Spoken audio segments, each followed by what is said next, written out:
وہ نوٹ کر رہا تھا کہ ماہی کا موڈ کچھ آف ہے۔ دل چاہ رہا تھا کہ اس سے پوچھ لے، مگر جب اسے اچھے بچوں کی طرح کام میں مصروف دیکھتا تو سوچتا اچھا ہے، کم از کم اس بہانے کچھ کام تو سیکھے گی۔ ماہی جو سیکنڈ لاسٹ ٹیسٹ تھا سیکشن اے کا، اس کی فائلز نکال لاؤ۔ اس نے کلاس آف کر کے اسٹاف روم میں بیٹھتے حکم صادر کیا۔ خلاف توقع وہ چپ چاپ کمپیوٹر چھوڑ کر اٹھ گئی۔ یا الہ خیر، لگتا ہے کل خالہ سے زیادہ ہی ڈانٹ پڑ گئی ہے اسے۔ خیر ڈانٹ کم جوتے زیادہ پڑے ہوں گے، اس نے دل میں سوچا۔ بیٹھے ہیں نواب صاحب دولہا بن کے، نظر نہیں آ رہا کہ اتنی کاپیاں اٹھائی ہیں، کچھ مدد ہی کر دوں؟ ماہی نے بولتے ساتھ فائلز سائم کی گود میں ڈھیر کر دیں۔ وہ بیچارہ دب کر رہ گیا۔ یہ کون سا طریقہ ہے؟ اور یہ اتنی ساری ایک سیکشن کی؟ How it possible? سائم نے فائلز اپنی گود سے اٹھا کر ٹیبل پر رکھتے کہا۔ خود جا کر لے لو، مجھے یہی ملی ہیں۔ وہ بیزار سے بولتی دوبارہ اپنے سابقہ کام میں مصروف ہو گئی۔ ماہی یار ناراض ہو، سائم کو کہاں عادت تھی اسے بیزار یا خاموش دیکھنے کی۔ میں خالہ کو تمہاری شکایت نہیں لگانا تھی، بس وہ تمہارا مراسی کہنا برا لگ گیا تھا، سائم نے سر کھجاتے کہا۔ آپ کو بس برا لگا اور مجھے جو اماں نے پوری رات ذلیل کیا وہ پتہ آپ کو؟ اب تو میں نے مراسی ہی کہنا ہے، کر لو جو کرنا ہے، ہاں نہیں تو؟ وہ ہٹ درمی سے بولی۔ اچھا بول لو جو بولنا ہے، ابھی فائلز لا دو مجھے۔ سائم نے مزید بحث بیکار سمجھی۔ خود لے آؤ، میں کام کر رہی ہوں۔ صاف انکار کیا گیا۔ ماہی سائم چلایا۔ کیا ہے؟ وہ بھی اسی کے انداز میں چلائی۔ اٹھو فائلز لے کر آؤ۔ سائم نے کھڑے ہوتے انگلی سے اسے اٹھنے کا اشارہ کیا۔ ایک شرط پر، تم بھی ساتھ چلو، ہاف تم اٹھا کر لاؤ گے، ہاف میں۔ ماہی نے ہار مانتے کہا۔ میں کیوں؟ اسے صدمہ پہنچا۔ تمہیں فائلز بھی چاہیے ہیں، تم نے ٹانگوں کو زحمت بھی نہیں دینی۔ کیا اکبر بادشاہ کی اولاد ہو؟ ماہی نے تڑک کر کہا۔ باڑ میں جاؤ، میں خود ہی لے آتا ہوں۔ وہ دندناتا ہوا باہر نکل گیا۔ ماہی دبے پیر اٹھی، تھوڑا سا سر باہر نکال کر دیکھا۔ وہ تھرڈ فلور کی سیڑھیاں چڑھ رہا تھا۔ یہ تو سیریس ہی ہو گیا، کہیں نوکری سے ہی نکال نہ دے۔ اس سوچ کا آنا تھا وہ سائم سے بھی پہلے اوپر پہنچ گئی۔ سائم کے پاس اتنی تیزی سے گزری کہ اس نے آنکھیں مل مل کر دیکھا۔ یہ لیں سر، اس نے بتیسی نکالتے تقریباً کوئی 25-30 فائل سائم کے سامنے کیں۔ وہ ابھی دروازے سے اندر داخل ہوا تھا اور میڈم کی پھرتی دیکھنے والی تھی۔ یہ والا نہیں، سیکنڈ لاسٹ ٹیسٹ۔ سائم نے اس کے ہاتھ میں پکڑی ڈھیر ساری فائلز میں سے پہلی کھول کر کہا۔ سیکنڈ لاسٹ کون سا والا سر؟ ماہی نے بھاری بھرکم فائلز بمشکل واپس لکڑی کے باکس میں رکھتے پوچھا۔ باکس نمبر 3 میں چیک کرو۔ وہ جینز کی پاکٹ میں ہاتھ ڈال کر کمرے کے وسط میں آ کھڑا ہوا۔ حکم صادر کرتے اس کے چہرے پر شریر سی مسکراہٹ تھی۔ نمبر 3۔ ماہی نے یقین دہانی چاہی۔ وہ باکس سب سے اوپر تھا۔ اسے اسٹول کا استعمال کرنا پڑا۔ سر میں گر نہ جاؤں، اسے پکڑ لیں، اس نے رونی صورت بناتے کہا۔ ابھی سر واہ، اتنی جلدی آپ 7ویں آسمان سے نیچے تشریف لے آئیں۔ سائم نے لطیف سا طنز کرتے اسٹول پکڑ لیا جس پر ماہی کھڑی تھی۔ ہائے اللہ جی، یہ تو خالی ہے۔ اس نے نیچے اسٹول پکڑے سائم کو دیکھ کر کہا۔ مجھے پتہ ہے، اس نے بولتے ساتھ اسٹول کو ہلکا سا ہلایا۔ اماں، ماہی کے حلق سے چیخ برآمد ہوئی۔ سائم نے قہقہ لگایا۔ Sir please. نن نہیں، پلیز اماں۔ ماہی چیخیں مارتی رونے والی ہو گئی۔ سائم اس کی ہر بلند ہوتی چیخ کے ساتھ اسٹول کو پھر جھٹکا دیتا اور اتنا ہی چیختی۔ مراسی کس کو کہو گی؟ سائم نے دل جلاتی مسکراہٹ سے دریافت کیا، ساتھ ہی اسٹول کو پھر ایک زوردار جھٹکا دیا۔ ماہی نے باکس پر گرفت مضبوط کی۔ کسی کو نہیں۔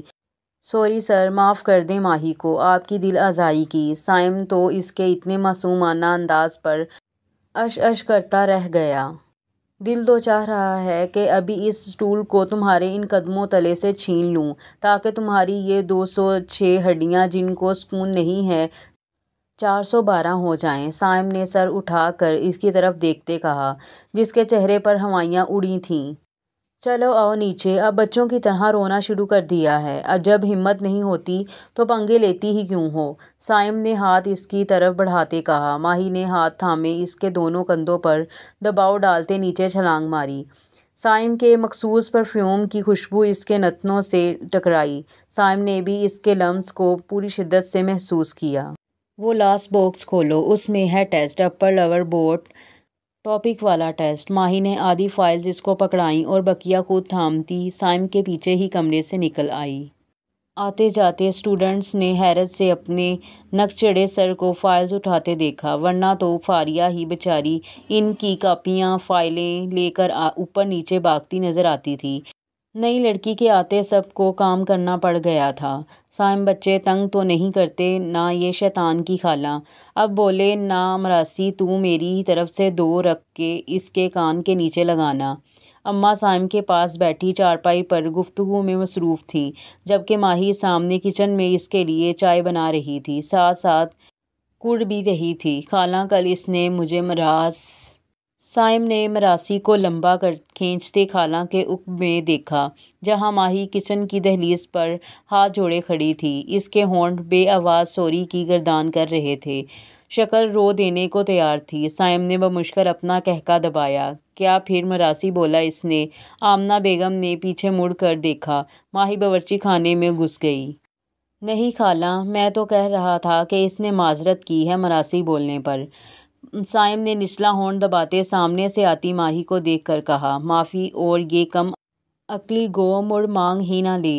اماں نے چائے کی ٹرے رکھتی ماہی کے کندھے پر ہاتھ جڑا۔ صائم ہنس دیا۔ ماہی نے گھور کر دیکھا۔ ارے نہیں خالہ، ماہی اپنی غلطی پر معافی مانگ لیتی ہے۔ آپ ابھی اس سے کہیں گی کہ مراسی کہنے پر معافی مانگو، فوراً مانگ لے گی۔ بھلا اولاد اپنی ماں کو انکار کر سکتی ہے؟ وہ اس یقین سے بولا کہ ماہی کو بھی سچ ہی معلوم ہوا، البتہ دل میں کمینہ ذلیل کہنے سے باز نہ آئی تھی۔ چل میرے سامنے مانگ معافی، چل شاباش۔ اماں نے پاس کھڑی ماہی سے فرمائش کی، معاف کر دیں آپ کو مراسی کہا، حالانکہ آپ اس خطاب کے پورے مستحق ہیں۔ ماہی دانت پیستے بولی، آدھا جملہ منہ میں بولا گیا تھا۔ صائم نے دل جلا دینے والی مسکراہٹ اچھالی۔ ہائے صائم بیٹا، سدھار کے رکھ دیا تو نے تو اس کم عقل کو، ورنہ یہ تو قتل کر کے بھی معافی نہ مانگے نالائق۔ اماں نے صائم کو شاباشی دیتے کندھا تھپتھپایا۔ شکریہ خالہ، آپ دیکھتی جائیں میں کیسے اس شیطان کی خالہ کے سارے جن بھوت نکالتا۔ صائم نے ہنستے ہوئے صحن میں بکھری چیزیں سمیٹتی ماہی کو دیکھ کر کہا، محنت سے کماتا ہے، تیرا روزی کا اڈا ہے وہ، کم عقل نہ ہو تو اس کی باتوں پر دھیان نہ دیا کر، ہر اتوار چکر لگایا کر بیٹا۔ واپس جا کر بھول ہی گئے ہو؟ انہوں نے گونڈ چائے پیتے صائم کو بولا۔ خالہ بس دوستوں کے ساتھ نیکسٹ آڈیشن کی پریکٹس کرتے ٹائم کا پتہ ہی نہیں چلتا، باقی کے دن انسٹی ٹیوٹ کی نظر ہو جاتے ہیں۔ آج تو مجھے ماہی سے کچھ کام تھا، تبھی آیا ہوں۔ کام کا سنتے ہی چارپائی کھڑی کرتی ماہی پلٹی۔ اوہ ہیلو، میں کوئی کام وام نہیں کرنے والی، ہفتے کے 6 دن گدھوں کی طرح کام کرواتے ہو تم مجھ سے، اور اب اتوار خراب کرنے آ گئے ہو۔ میں نہیں کروں گی کوئی بھی کام، ہاں نہیں تو۔ وہ ایک ہی سانس میں بول گئی، تیرے تو اچھے بھی کریں گے، ہڈ حرام، ابھی تو نے ڈرامے ہی دیکھنے ہیں بیٹھ کر۔ اماں کا جوتا آنے سے قبل ماہی منہ بسوڑتی بڑبڑاتی سیڑھیاں چڑھنے لگی۔ جا صائم بیٹا، اوپر چلے جا، نہ کرے کام تو مجھے بلا لینا، اس کے سارے کسبل نکال دینے میں نے، اماں نے سختی سے کہا۔ خالہ بیچاری اتنی سختی نہ کیا کریں، وہ سرسری لہجے میں گویا ہوا۔ پیار کرنے کو اس کا ابا بہت ہے، سر چڑھا رکھا ہے، لڑکی ذات میں تحمل برداشت ہونی چاہیے، مگر ماہی منمانی کرتی رہتی ہے، اللہ جانے دوسرے گھر جا کر کیا گل کھلائے گی۔ ان کی فکر مندی پر صائم مسکرا دیا، تو مطلب ابھی تک آغا جان نے بات نہیں کی؟ ماہی وہ اوپر آیا تو ماہی کبوتروں کے پاس بیٹھی تھی، ہاتھ میں دانے تھے جو تھوڑے ان کے سامنے ڈال رہی تھی۔ یار میرے 4-5 لیکچرز کی پریزنٹیشن بنانی ہے بس، اس سے زیادہ کوئی کام نہیں۔ اس نے اداس سپہر میں چھت پر کبوتروں کے جھرمٹ میں سترنگی کپڑوں میں ملبوس بیٹھی لڑکی کو گرم نگاہوں سے جانچتے کہا، بول دیا نا نہیں کرنا کوئی کام، تمہارے اوپر کے کھانے میں یہ بات نہیں گھس رہی؟ ماہی چیخی۔ اللہ! صائم نے شہادت کی انگلیاں کانوں میں ٹھونس لیں۔ کبوتر بیچارے بھی اس کے چلانے پر آسمان کی اور اڑان بھرنے لگے۔ چیزو چیزو ماہی سفید مرغ لوں سے سجے آسمان پر اڑتے کبوتروں کے ایک جھرمٹ کو دیکھ کر پھر چلائی، مگر وہ سب ادھر ادھر پھیل گئے۔ تم ماہی نے دانت پیستے مٹھیاں بھینجتے محویت سے اپنی جانب تکتے سائم کو دیکھا۔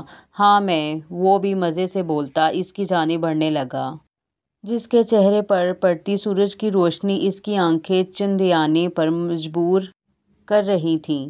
باڑ میں جاؤ، اس کا انداز دیکھ کر ماہی نے جان چھڑانے والے انداز میں کہتے پاس سے گزر جانا چاہا۔ جب وہ پھر راستے میں حائل ہو گیا، کیا تکلیف ہے؟ وہ چٹک کر گویا ہوئی۔ توبہ ہے، کبھی آرام سے بھی بول لیا کرو یار۔ سائم دل محسوس کر کے رہ گیا۔ تم نے مجھے ایک دن آرام نہیں کرنے دیا جب سے تمہارا انسٹیٹیوٹ جوائن کیا ہے، اور تم کہہ رہے ہو کہ آرام سے بات کر لوں، ہاں نہیں تو؟ اس نے کمر پر ہاتھ رکھے مقابل کو گھورتے کہا۔ آرام تو اب میں نے تمہیں پوری زندگی نہیں کرنے دینا، ہاں نہیں تو؟ سائم نے معنی خیزی سے کہتے آخر میں اس کا تکیہ کلام دہرایا۔ اف، کام بتاؤ اور جاؤ، آدھا دماغ تو میرا تمہاری ان فضول باتوں کو سمجھتے گزر جاتا ہے۔ ماہی نے اسے راستے سے ہٹاتے سائڈ سے نکل کر کمرے میں جاتے کہا۔ ہا ہا ہا، سائم ہنستے ہوئے اس کے پیچھے ہی اندر چلا آیا۔ اس میں ٹاپکس مارک کر دیے ہیں میں نے، اچھی سی سلائڈز بنانا، پریزنٹیبل ہوں۔ سائم نے اس کی میز پر سے ایک نوٹس اٹھاتے کہا۔ فاریہ کو بھی بول سکتے تھے، ہاں نہیں تو؟ اس نے شکوہ کیا۔ میری مرضی باس، میں ہوں کہ تم؟ وہ مزے سے بولا۔ پرا مر، دفعہ مرو۔ ماہی پیر چٹک کر چل دی۔ سائم کا قہقہ اس کے کمرے کی دیواروں سے ٹکرایا۔ Today we will learn how to adjust fine tunes on French swings۔ آج ہم سیکھیں گے کہ فائن ٹیونز کو فرینچ سوئنگ پر کیسے ترتیب دیتے ہیں۔ سائم نے کلاس سٹارٹ کرتے کہا، پھر اپنے سامنے پڑی لکڑی کی ڈیسک پر رکھے لیپ ٹاپ میں USB اٹیچ کی، مطلوبہ فولڈرز پر کلک کیا اور دل میں شکر ادا کیا کہ ماہی نے پہلی مرتبہ کام وقت پر مکمل کیا تھا۔ ساڈا چڑیاں دا چنبا وے بابلا، گلاں دا تیریاں بابل بیڑیاں، میرا ہون ہو یا پردیس۔ ہا ہا ہا ہا، کلاس روم میں بیٹھا ہر بچہ وائلن نیچے رکھ کر پیٹ پر ہاتھ رکھے ہنس ہنس کر بے حال ہو رہا تھا۔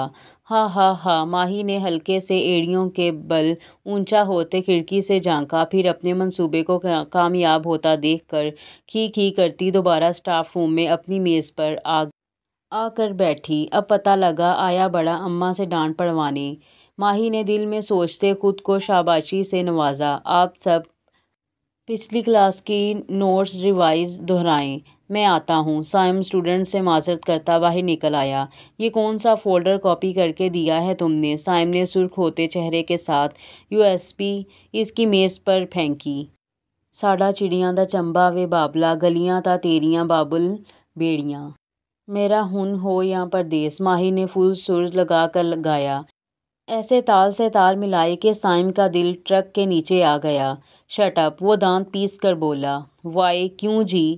اس نے معصومیت طاری کرتے کہا۔ کتنا بے سرا گاتی ہو تم۔ اس میں شازل کا جائی بیسن دے لا لیون والا فرینچ سوئنگ کر کے بھجواؤ 1 منٹ سے پہلے، وہ حکم صادر کرتا جانے کو مڑا۔ جب ماہی بولی، سی بیسن دے لائی لیں، یہ بھلا کوئی گانا ہے؟ سوئچ بورڈ میں 2 انگلیاں دے دو، ہر کوئی ایسے ہی گانے لگ جائے گا۔ اتنی محنت کرن دی کی لوڑ آ؟ اتنی محنت کرنے کی کیا ضرورت ہے؟ ماہی ایک کام کو بار بار نہیں کرتی، کسی اور سے کہہ دو، ہاں نہیں تو؟ اس نے گانے کی ہڈی پسلی توڑ مروڑ کر رکھ دی۔ ماہی، میں تمہارا باس ہوں، سائم صدمے سے چلایا۔ اور سیریسلی؟ مجھے تو پتہ ہی نہیں تھا، ماہی نے فائل چٹکتے جواب دیا۔ کیا نہیں پتہ تھا؟ یہی کہ تم میرے باس ہو، اب پتہ چل گیا؟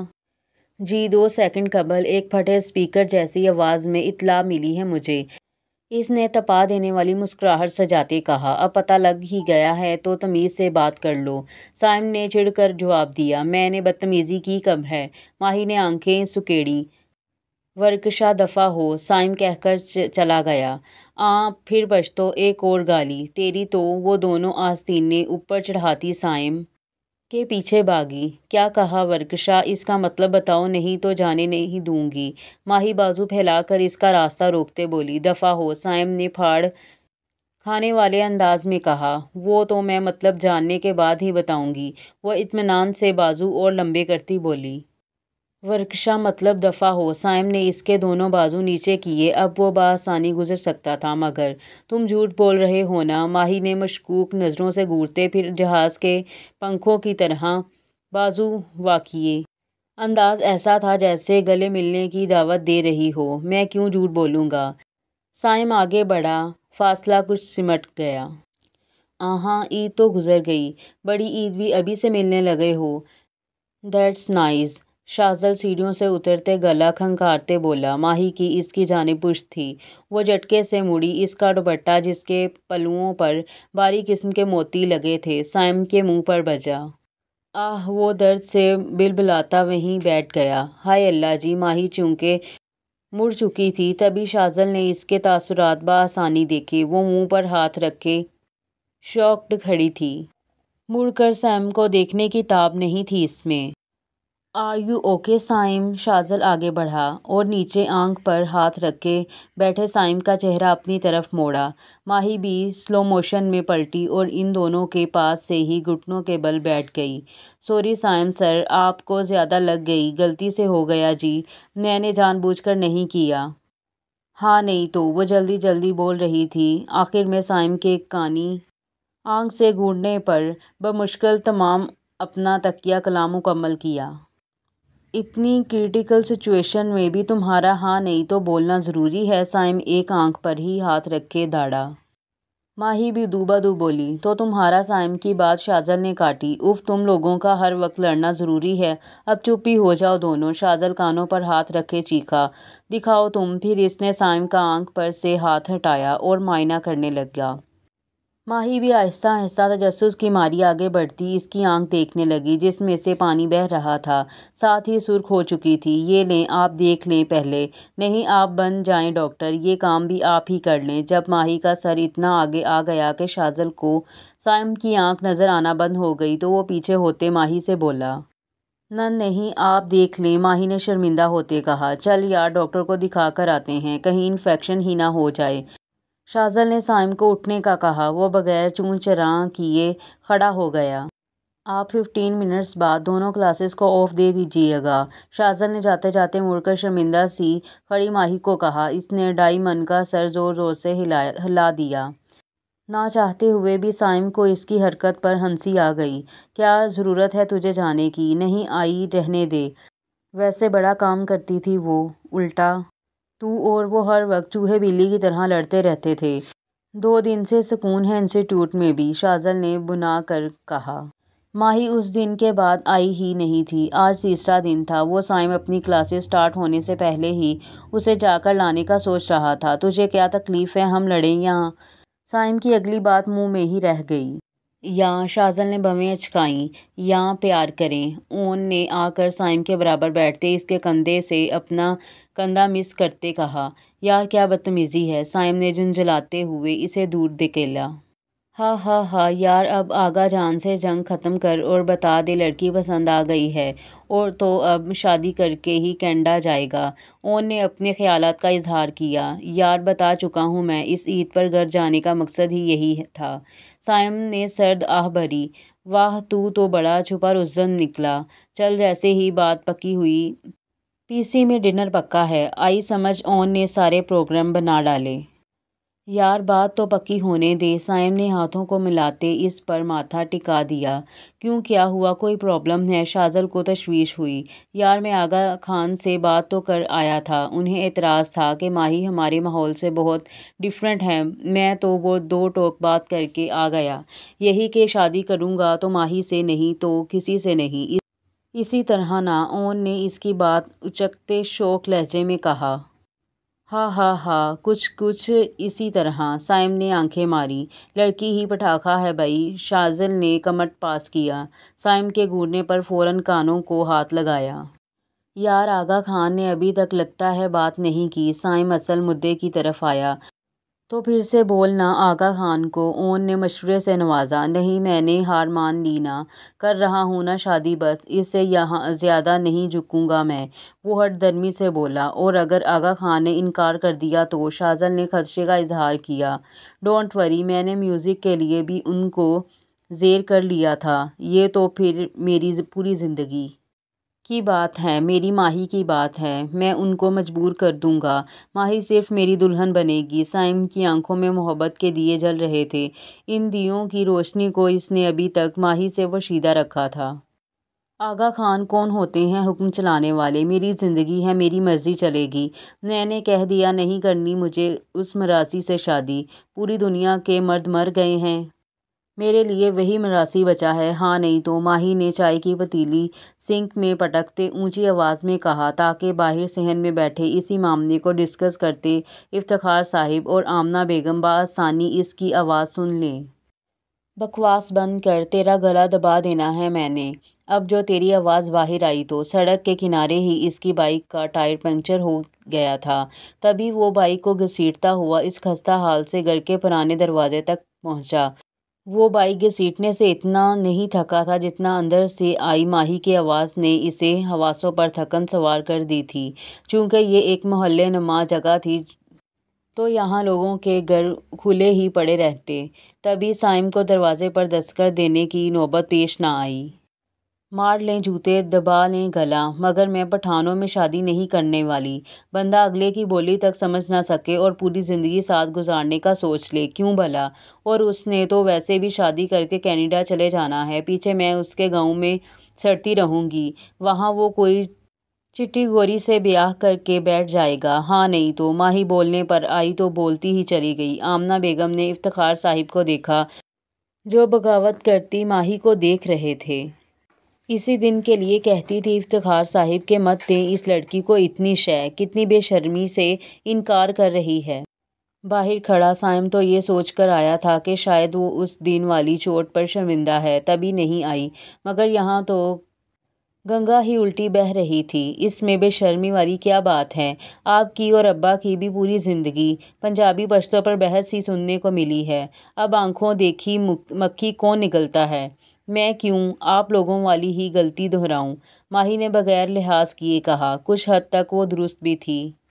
چپ بالکل، تیری شادی کا فیصلہ کرنے والا ابا بیٹھا ہے تیرا۔ آمنہ بیگم نے اسے جوتی سے نوازا جو ٹھیک اس کے شانے پر لگی۔ وہ کندھا سہلاتی ڈھیٹ بنی کھڑی رہی۔ ابا کسی سے بھی شادی کر دے، پر ہو وہ پنجابی اور یہ مراسیوں والا کام نہ کرتا ہو۔ ماہی نے منتی لہجے میں کسی گہری سوچ میں ڈوبے افتخار صاحب کو دیکھتے کہا، مطلب آغا خان نے بات کر لی ہے اور انکار ماہی کی طرف سے کیا جا رہا ہے۔